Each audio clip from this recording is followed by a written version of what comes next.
Morning student, 9th class के सभी बच्चों का आज मेरी कक्षा में स्वागत है। बच्चों, आज हम क्षितिज का जो काव्यखंड है उसका दूसरा पार्ट ललद द्वारा रचित वाक पढ़ेंगे। सबसे पहले जो कवित्री हैं ललद, उनके विषय में आपको मैं थोड़ी जानकारी दे दूं। कश्मीरी भाषा की लोकप्रिय संत कवित्री ललद का जन्म सन 1320 के लगभग कश्मीर स्थित पंपोर के सिमपुरा गांव में हुआ था। उनके बारे में कुछ प्रमाणित जानकारी नहीं मिलती। ललद को लल्लेश्वरी, लला, लल योगेश्वरी आदि नामों से भी जाना जाता है। उनका देहांत सन 1391 के आसपास माना जाता है। ललद की काव्य शैली को वाक कहा जाता है।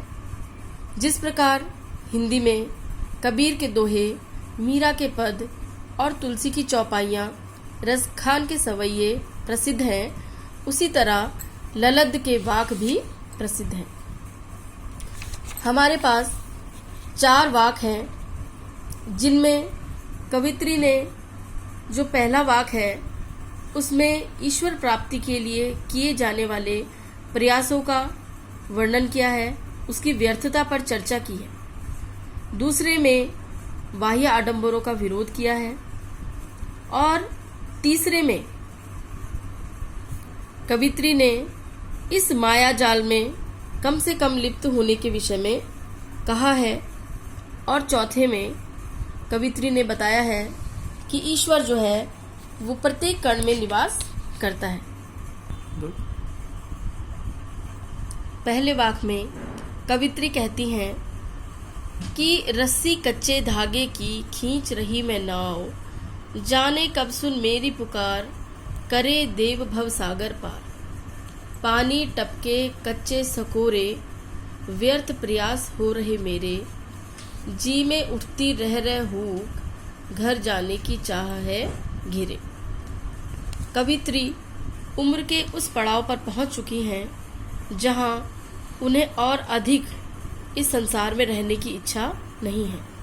वह ईश्वर से बार बार यही प्रार्थना कर रही हैं कि कब मैं इस संसार रूपी भवसागर से ईश्वर के पास चले जाऊं, ईश्वर मुझे यहाँ कब लेने आएंगे और न जाने कब मेरा ये प्रयास सफल होगा।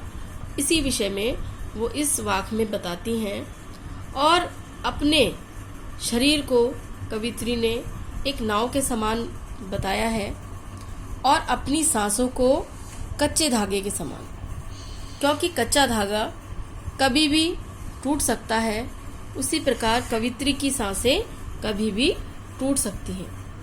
तो कवित्री कह रही हैं कि इस शरीर को मैं इस कच्चे धागे से लगातार खींचने का प्रयास कर रही हूँ।